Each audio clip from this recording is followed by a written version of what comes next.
శ్రీకృష్ణ దేవరాయల ఆస్థానంలో ఉన్నటువంటి అష్టదిగ్గజ కవులలో అత్యంత తెలివైనటువంటి వ్యక్తి, మేధావిగా, వికట కవిగా మనం చెప్పుకునేటువంటి వ్యక్తి తెనాలి రామకృష్ణ. తెనాలి రామకృష్ణ ఎన్నో సందర్భాలలో శ్రీకృష్ణ దేవరాయల యొక్క ఆస్థానం యొక్క గౌరవాన్ని నిలబెట్టినటువంటి గొప్ప కవిగా మనం చెప్పుకుంటాము. అలాంటి తెనాలి రామకృష్ణకు సంబంధించినటువంటి ఒక ఆశ్చర్యకరమైనటువంటి ఒక అద్భుతమైన కథ ఈరోజు మీ అందరికీ తెలియజేయబోతున్నాను. వీడియోని స్కిప్ చేయకుండా లాస్ట్ వరకు చూసేటువంటి ప్రయత్నం చేయండి. వీడియో నచ్చినట్టయితే వీడియో కింద లైక్ చేయండి. ఇలాంటి మరిన్ని ఇంట్రెస్టింగ్ వీడియోస్ కోసము తప్పకుండా మన ఛానల్ని సబ్స్క్రైబ్ చేసుకోండి. మరి ఇక ఆలస్యం లేకుండా కథను మొదలు పెడదాము. ఈరోజు చెప్పేటువంటి కథ ఒకప్పుడు ఢిల్లీని పరిపాలించినటువంటి సుల్తాన్లకు, రాయలసీమను పరిపాలించినటువంటి శ్రీకృష్ణ దేవరాయలకు మధ్యలో జరిగినటువంటి కథ. ఈ కథ చాలా ఇంట్రెస్టింగ్ గా ఉండబోతుంది. ఎక్కడ స్కిప్ చేయకుండా ఖచ్చితంగా చివరి వరకు చూసేటువంటి ప్రయత్నం చేయండి. ఒకప్పుడు ఢిల్లీని సుల్తాన్లు పరిపాలించేవారు. ఆ సుల్తాన్లకు సంబంధించినటువంటి ఒక రాజు తన రాజ్యంలో ఉన్నటువంటి పండితులు మాత్రమే ప్రపంచంలో ఉండేటువంటి అందరు పండితులలో కంటే వాళ్ళు మాత్రమే గొప్పవారుగా భావించేవాడు. అలాంటి సుల్తాన్కి ఒకరోజు ఆంధ్ర ప్రాంతానికి సంబంధించి శ్రీకృష్ణ దేవరాయల ఆస్థానంలో వాళ్ళ పండితుల కంటే గొప్ప వ్యక్తి అక్కడ ఉన్నాడన్న విషయం ఆ రాజుకు తెలుస్తుంది.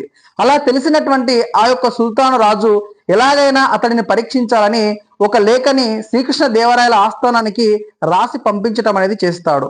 ఆ విధంగా ఆ రాజు రాసినటువంటి లేఖ శ్రీకృష్ణ దేవరాయల ఆస్థానానికి చేరుకోవటం అనేది జరుగుతుంది.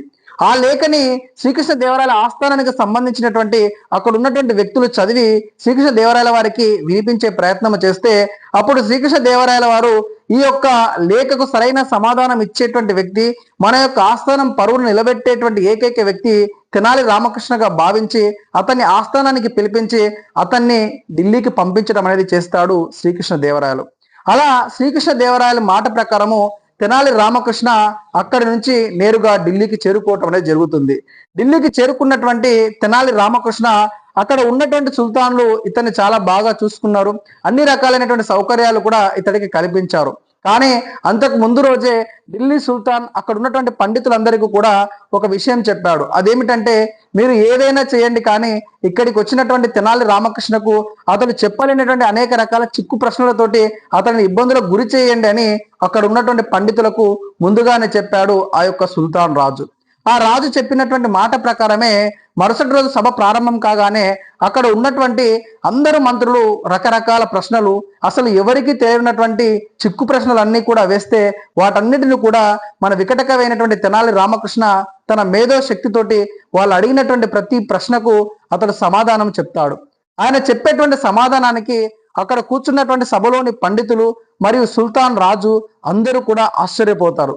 కానీ సుల్తాన్ రాజు ఎలాగైనా సరే తెనాలి రామకృష్ణని ఓడించాలనేటువంటి పట్టుదలతో ఉన్నాడు. అలా ఉన్నటువంటి ఆ యొక్క సుల్తాన్ రాజు చివరగా తెనాలి రామకృష్ణకు ఒక ప్రశ్న వేస్తాడు. ఆ ప్రశ్న ఏంటంటే, ఈ ప్రశ్ననే అసలు అక్కడ ఉన్నటువంటి సుల్తాన్ ఆ రాజ్యంలో ఉన్నటువంటి పండితులందరినీ కూడా ఆశ్చర్యానికి లోను చేసేటువంటి ప్రశ్న. శ్రీకృష్ణ దేవరాయల ఆస్థానం యొక్క ఖ్యాతిని ప్రపంచానికి తెలియజేసినటువంటి ప్రశ్న. ఆ ప్రశ్న ఏందో మీరందరూ కూడా చాలా జాగ్రత్తగా వినేటువంటి ప్రయత్నం చేయండి. ఆ ప్రశ్న ఏంటంటే, తెనాలి రామకృష్ణకు ఈ విధంగా చెప్తాడు రాజు. అదేమిటంటే, ఓ తెనాలి రామకృష్ణ, రేపు కూడా ఈ రోజు లాగానే మన ఆస్థానంలో సభ ప్రారంభమవుతుంది.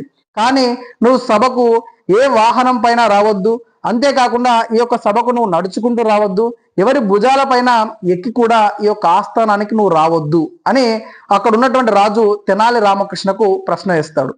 నువ్వు ఇప్పుడు నేను వేసినటువంటి ప్రశ్నకు సమాధానము ఖచ్చితంగా ఇచ్చినట్టయితే నువ్వు నిజంగా మా ఆస్థానంలో ఉన్నటువంటి పండితుల కంటే నువ్వు గొప్పవాడివి, మేధావిగా నిరూపించుకున్నటువంటి వాడవు అవుతావని అక్కడ ఉన్నటువంటి రాజు తెనాలి రామకృష్ణకు చెప్తాడు. సో ఆ రాజు మాట ప్రకారమే ఆ రోజు రాత్రి ఇంటికి వెళ్ళి పడుకున్న తర్వాత తెనాలి రామకృష్ణ మరుసటి రోజు ఉదయం ఏం చేస్తాడు, ఆయన ఆస్థానానికి ఎలా వస్తాడని రాజ్యంలో ఉండేటువంటి రాజుతో సహా అక్కడ ఉండేటువంటి పండితులందరూ కూడా చాలా ఆసక్తితోటి తెనాలి రామకృష్ణ కోసం ఎదురు చూస్తున్నారు. అలా అందరూ ఎదురు చూస్తున్నటువంటి సమయం లోపలనే ఆస్థానం లోపలికి తెనాలి రామకృష్ణ మెల్లగా ఆస్థానం లోపలికి రావటం అనేది జరిగింది. కానీ అందరూ తెనాలి రామకృష్ణ ఆ యొక్క ఆస్థానంలోనికి వస్తుంటే అందరూ ఆయన ఆశ్చర్యంతో చూశారు. ఎందుకోసం అంటే అతడు నడుచుకుంటూ రాలేదు, ఎవరి భుజాలపైన ఎక్కి రాలేదు, ఏ వాహనం పైన కూడా రాలేదు. మరి ఆయన ఎలా వచ్చాడంటే ఒక గొర్రె పిల్ల పైన ఎక్కి ఆ గొర్రె పిల్ల పైన సవారీ చేసుకుంటా ఆస్థానంలోనికి తెనాలి రామకృష్ణ వచ్చిండు.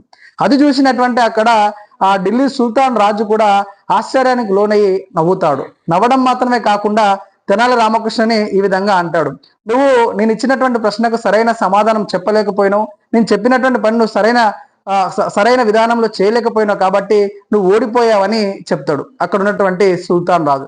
దానికి తెనాలి రామకృష్ణ ఈ విధంగా చెప్తాడు, లేదు రాజా, నేను మీరు చెప్పినట్టే చేశాను, మీరు అడిగినటువంటి ప్రశ్నకు సరైన సమాధానం ఇదే అని ఈ విధంగా చెప్తాడు. అదేమిటంటే, రాజుగారు మీరు నన్ను నడుచుకుంటూ రావద్దన్నారు, ఎవరి భుజాలపైన రావద్దన్నారు, అదే విధంగా ఏ వాహనం ఎక్కి రావద్దని చెప్పారు. అందుకోసమే నేను గొర్రె పైన వచ్చా. శాస్త్రాల ప్రకారము గొర్రె అనేది వాహనము కాదు.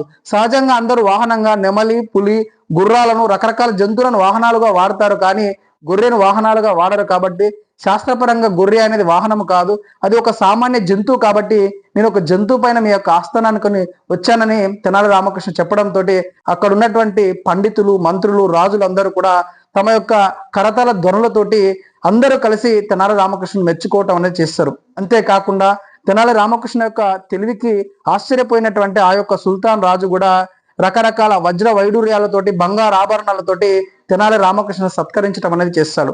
ఇక్కడ తెనాలి రామకృష్ణ విజయం సాధించిన విషయం అక్కడ ఉన్నటువంటి విజయనగర రాజులకు కూడా తెలుస్తుంది. ఢిల్లీ నుంచి బయలుదేరి తిరిగి తన రాజ్యానికి వెళ్ళినటువంటి తెనాలి రామకృష్ణ అక్కడ ఉన్నటువంటి శ్రీకృష్ణ దేవరాయలు కూడా తమ యొక్క ఆస్థానం యొక్క ఖ్యాతిని ప్రపంచవ్యాప్తంగా నలుమూలలకు చాటి చెప్పినటువంటి తెనాలి రామకృష్ణని సాగరంగా ఆహ్వానించి అతన్ని కూడా అక్కడ చాలా గౌరవంగా సత్కరించడం అనేది చేస్తాడు. ఇలా అనేక సార్లు తెనాలి రామకృష్ణ శ్రీకృష్ణ దేవరాయల యొక్క ఆస్థానం యొక్క ఖ్యాతిని ప్రపంచానికి తెలిసేటట్టు చేశాడు. ఇది తెనాలి రామకృష్ణకు సంబంధించినటువంటి ఒక అద్భుతమైనటువంటి కథ. ఈ కథ చేయడానికి ప్రధాన ఉద్దేశము, మన ఛానల్ లోపల ఒక సబ్స్క్రైబర్ పెట్టినటువంటి మెసేజ్ ఆధారంగా ఈ యొక్క కథ చేయడం జరిగింది. కాబట్టి మీకు ఇంకా ఇలాంటి ఇంట్రెస్టింగ్ స్టోరీస్ ఏమైనా కావాలంటే ఖచ్చితంగా కింద కామెంట్ సెక్షన్ లో కామెంట్ చేయండి. ఖచ్చితంగా ఆ యొక్క స్టోరీస్ మన ఛానల్లో అప్లోడ్ చేయడం అనేది జరుగుతుంది. వీడియో మీ అందరికి నచ్చితే లైక్ చేయడం మర్చిపోకండి. అంతేకాకుండా ఖచ్చితంగా మన డ్రీమ్స్ డే క్లాస్ ఛానల్లో మీరందరూ కూడా, ఇది ఒక కుటుంబం కాబట్టి ఈ కుటుంబంలో మీరందరూ కూడా జాయిన్ అవుతారని ఆశిస్తున్నాను. మరొక మంచి వీడియోతో ముందుకు వచ్చేటువంటి ప్రయత్నం చేస్తాను. అప్పటి వరకు అందరికీ కూడా ధన్యవాదాలు.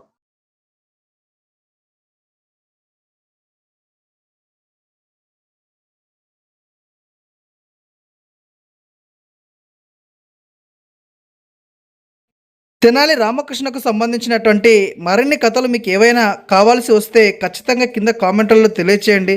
అంతేకాకుండా మీకు ఇంకా ఏవైనా ఇంట్రెస్టింగ్ స్టోరీస్ కూడా కావాలంటే కింద కామెంట్లో తెలియజేస్తే వాటికి సంబంధించినటువంటి కథలు ఖచ్చితంగా మన ఛానల్లో చేసి అప్లోడ్ చేయటం అనేది జరుగుతుంది. కాబట్టి మీరు అందరూ కూడా మీకు ఏ వీడియోలు కావాలో ఆయా వీడియోలకు సంబంధించినటువంటి విషయాన్ని కింద కామెంట్ సెక్షన్లో తెలియజేస్తారని ఆశిస్తున్నాను.